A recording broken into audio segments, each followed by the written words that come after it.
क्या हालचाल है मेरे लाल। उम्मीद है कि ज़बरदस्त होंगे, मस्त होंगे और आपके बोर्ड के एग्जाम की तैयारी बहुत बढ़िया चल रही होगी। तो आपके बोर्ड में आप लोग को पता ही होगा कि 20 नंबर का एमसीक्यू प्रश्न आता है, 20 नंबर का ऑब्जेक्टिव प्रश्न आता है, जो कि तीनों विषय फिजिक्स, केमिस्ट्री और बायोलॉजी से मिला के होता है। तो इसलिए मैं आपको 2020 से लेकर 24 तक जो बार बार प्रश्न आए हुए हैं, बार बार रिपीट किए हुए प्रश्न हैं, उनको मैं छांट कर लाया हूं और ज़्यादा नहीं, केवल 20 प्रश्न लाया हूं, जिसमें से ज़्यादातर संभावना है कि इस बार भी उसमें से कम 5 या 7 प्रश्न तो एकदम डेफिनेटली आ ही जाएंगे। इससे कम तो फंसने की संभावना नहीं है। तो इसलिए आप बस कुछ ही मिनट की मेहनत में 5 से 7 नंबर गेन करेंगे, श्योर, इसकी मेरी गारंटी है। तो वीडियो को शुरू से लेकर अंत तक देखिए और अगर आप चैनल पर नए हैं तो प्लीज़ इस चैनल को सब्सक्राइब करें और वीडियो को लाइक भी कर दीजिए। तो देखते हैं इसमें पहला प्रश्न क्या बोला है बच्चे। इसमें बोल रहा है ना कि आकाश के नीले रंग के दिखने का कारण क्या है, किस कारण से आकाश हमारा नीला रंग दिखता है। तो भैया जो आकाश नीला रंग दिखता है ना, वो प्रकीर्णन के कारण से दिखता है। प्रकीर्णन होने की वजह से आकाश हमारा नीला दिखता है। ठीक है बच्चे। अब प्रश्न नंबर 2 देखिए। प्रश्न नंबर 2 तो बहुत ज्यादा इंपॉर्टेंट है, बहुत ज्यादा, मैं जितना बोलूं उतना कम है। अब तक ये ना 2020 से लेकर 2024 तक 4 बार 4 अलग अलग सेट में आ चुका है भैया ये प्रश्न, इतना इंपॉर्टेंट है। क्या बोल रहा है कि स्वस्थ आंख के लिए स्पष्ट दृष्टि की न्यूनतम दूरी क्या होगी। मतलब एक आंख हो जो स्वच्छ आंख हो, जिसमें कोई रोग ना हो, तो वह कम से कम कितनी पास की वस्तु को देख सकता है। खूब नियर रखेंगे, जैसे यहां से पास दिख रहा है साफ, यहां से भी साफ दिख रहा है, यहां भी साफ दिख रहा है, यहां भी साफ दिख रहा है। अब इसको कितना दूर न्यूनतम करें, कम से कम कितना दूरी पर रखें कि साफ दिखेगा, ओकरा बाद से कम दूरी करेंगे तो ना दिखे। तो इसका पता है क्या होता है, इसका होता है 25 सेंटीमीटर। इधर सेंटीमीटर होता है, ठीक है ना, इधर सेंटीमीटर होता है। ये 25 सेंटीमीटर पर कोई वस्तु रखेंगे तो दिख जाएगा। उससे तनक्यों कम किए ना, 0.1 कम कर दिए ना, साफ नहीं दिखेगा। 24.99 कर दिए तब वो नहीं दिखेगा, 24 कर दिए नहीं दिखेगा, उससे जितना कम करेंगे नहीं दिखेगा। कम से कम 25 होना चाहिए। अब तो आपको 25 क्लियर है, तो अभी सोच रहे हैं कि मास्टर साहब अब 25 पे दिख जाता है तो दूर से दूर कहां तक रखें, एक स्वस्थ आंख में सबसे अधिक दूरी पे कहां तक रखें। तो भैया जो सबसे अधिक दूर रखने की बातें होती है ना, तो स्वस्थ आंख रहता है ना तो इनफाइनाइट दूरी तक देख सकता है, अनंत दूरी तक। इसकी कोई लिमिट नहीं है कि स्वस्थ आंख कहां तक देख सकता है, जिसको हम बोल देते हैं अनंत। और आपको पता ही है कि अनंत कोई दूरी फिक्स होती नहीं है, अनंत मतलब इसका कोई सीमा ही ना हो, जिसको नापा ना जा सकता हो। ठीक है। तो अगर वही बोले कि स्वस्थ आंख की न्यूनतम ना बोल के यहां पर अधिकतम बोल दें, तो अधिकतम के लिए हो जाएगा अनंत वाली दूरी। ठीक है बच्चे, यहां पर अनंत हो जाता। अब अगला प्रश्न नंबर 3 देखते हैं। बोल रहा है कि प्रतिरोध का मात्रक क्या होता है। जो प्रतिरोध होते हैं बच्चे, उसके मात्रक क्या होते हैं। तो प्रतिरोध का मात्रक होता है ओम। ओम से प्रतिरोध के मात्रक को प्रतिरोध को मापा जाता है। ठीक है बच्चे, इसकी यूनिट ओम होती है।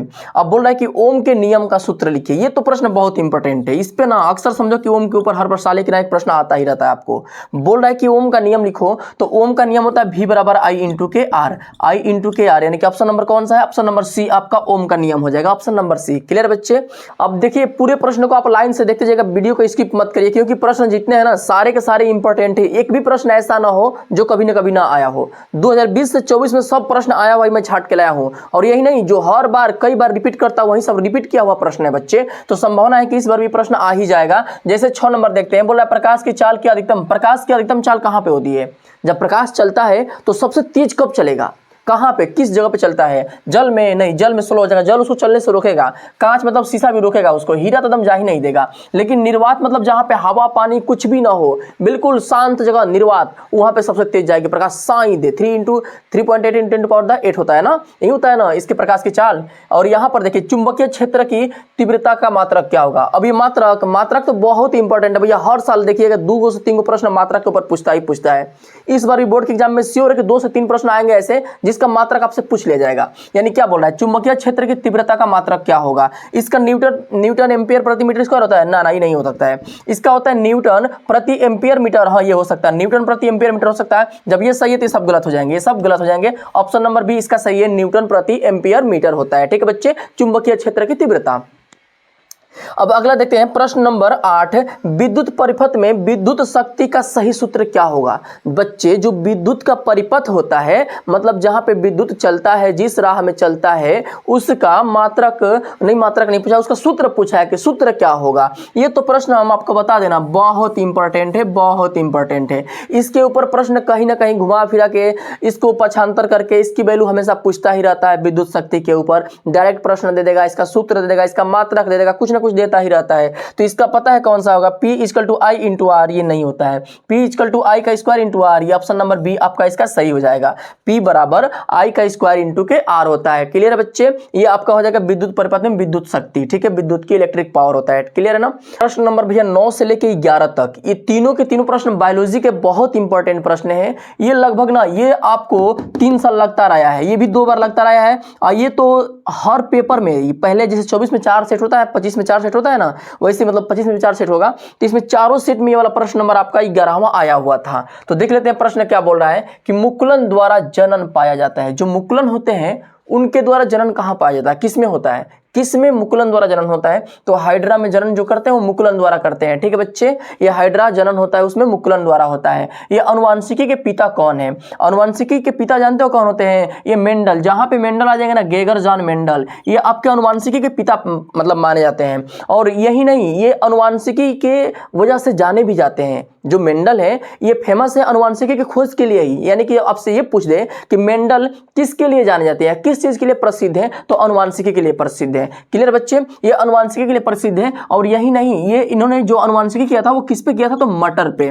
तो आप ये बोल दीजिएगा जब भी मटर की बात आ रही हो तो मेंडल द्वारा किया गया था अनुवांशिकी का खोज मटर पे। क्लियर बच्चे, इनके ऊपर 3 प्रश्न पूछा जाता है। अब वैसे ही 11 देखते हैं कि पराग कोश में पाया जाता है। जो पराग कोश होते हैं बच्चे उसमें क्या पाया जाता है? तो उसमें परागकण पाया जाता है। पराग कोश में ना हमेशा, परागों के कोश में हमेशा क्या पाया जाता है? परागकण पाया जाता है। क्लियर बच्चे, अगला प्रश्न नंबर 12 देखते हैं भैया। बोल रहा है ना कि मनुष्य में दूधे के दांतों की संख्या कितनी होती है? यानी कि जो मनुष्य होते हैं उनमें जो दूधा का दांत होता है वह को पाया जाता है। आप लोग अक्सर सुने होंगे जो बचपन में बच्चे होते हैं थोड़ा से बड़े हो जाते हैं तो उनका दांत जमता है तो टूट जाता है। पहले बार जो जमता है तो टूटता है, उसी दांत को हम लोग दूधा का दांत बोलते हैं। तो उसकी संख्या कितनी होती है? को दांत टूटने वाला रहता है तो उसकी संख्या 20 को होती है। उसी 20 को बोलते हैं दूधा का दांत। उसके बाद जो जमेगा ना वो नहीं टूटेगा, बस 20 को दांत टूटता है दूधा वाला। ठीक है, अब यहाँ पर देखिए पीत रस का स्राव कहाँ से होता है? तो पीत रस की जब भी बात करना या यकृत में होता है। यकृत, लीवर में बच्चे इसकी स्राव होती है यकृत में। क्लियर है। अब देखते हैं अगला, स्वपोषी के लिए आवश्यक है। जो स्वपोषी पौधे होते हैं जो खुद से अपना कार्य मतलब खाना बनाते हैं, उसके लिए कौन पोषण आवश्यक होगा? तो कार्बन डाइऑक्साइड एवं जल, ये तो होगा ही भैया, कार्बन डाइऑक्साइड और जल होना ही चाहिए। क्लोरोफिल ये भी होना चाहिए, और सूर्य का प्रकाश ये भी होना चाहिए। यानी कि सभी ऑप्शन सही है। सूर्य के प्रकाश के बिना क्लोरोफिल होगा नहीं, मतलब वो प्रकाश संश्लेषण करेगा नहीं तो वो कार्य अपना भोजन बना नहीं पाएगा। क्लोरोफिल आप लोग को पता ही है, हरी पौधे के द्वारा बनाया जाएगा उसका भोजन। फिर कार्बन डाइऑक्साइड रहेगा तभी तो अपना जल के मिला के प्रकाश की क्रिया में अपना बनाएगा भोजन। ये सभी आवश्यक होंगे। स्वपोषी पौधे के लिए सभी चारों के चारों आपके आवश्यक हो जाएंगे। ये अगला प्रश्न नंबर 15 देखते हैं क्या बोल रहा है कि प्रोपेन का रासायनिक सूत्र क्या होगा? प्रोपेन का रासायनिक सूत्र देखिए, इसके पीछे क्या लिखा है? पेन, इन लिखा है ना, एन है ना, तो एन है ना, तो इसका रासायनिक सूत्र जो बनेगा वो सी इसका जो बनेगा C3H8 बनेगा। दुगुना, इसके दुगुना से 2 अधिक, 3 दूना का 6 2 8 वाला हो जाएगा। ठीक है ना, ये वाला इसका एन का ये सूत्र बन जाएगा। अब अगला पूछ रहा है कि एल्कीन का सामान्य सूत्र क्या होगा? एल्कीन का इन आया है ना, इन आया है तो इसका मतलब जितना कार्बन होगा उसके दुगुना हाइड्रोजन हो जाएगा। यानी कि ये वाला ऑप्शन नंबर ए सही हो जाएगा। अब कहोगे कि कैसे मालूम चल रहा है, क्या इसका एल्कीन और एल्काइन का क्या मतलब होता है? तो थोड़ा ध्यान समझिएगा। एक थोड़ा सा इसको मैं इधर देख देता हूं। ठीक है ना, एक एल्कीन और एल्काइन ये नीचे रहता है। ठीक है ना, एन, इन और आइन ये नीचे रहता है, ऐसे क्रम में होता है। अब कहो कि इसका मतलब क्या होता है? तो जिसके पीछे एन लग गया, ठीक है, जिसके पीछे एन लग गया उसमें कार्बन दुगो होगा। कार्बन जितना होगा उसके दुगुना से 2 अधिक हाइड्रोजन होगा। और जितना जिसके पीछे इन लग गया तो उसमें जितना कार्बन होगा उसके दुगुना हाइड्रोजन हो जाएगा। और आइन में क्या होता है कि जितना कार्बन होता है उसके दुगुना हाइड्रोजन से 2 कम होता है, दुगुना से 2 कम हाइड्रोजन होता है आइन में। और इन में क्या होता है कि जितना कार्बन उसके दुगुना हाइड्रोजन। और एन में क्या होता है कि जितना हमारे पास कार्बन रहेगा उसके दुगुना से 2 अधिक हाइड्रोजन होगा। ये एन, इन और आइन याद रखिएगा, एल्कीन और एल्काइन। ठीक है, इसमें 2 अधिक फिर 2 कम, उसमें और 2 कम हो जाता है हाइड्रोजन। क्लियर बच्चे, तो इसका ऑप्शन नंबर ए आपका सही है। वैसे ही बोल रहा है कि निम्नलिखित में कीटोन कौन है? इसमें कीटोन कौन सा होगा? तो मेथनॉल, एथनॉल, प्रोपेन और प्रोपीन। इसमें से प्रोपेनोन होता है, प्रोपेनन जो हमारा होता है वो कीटोन बनता है। क्लियर बच्चे, ये ऑप्शन नंबर सी आपका सही हो जाएगा।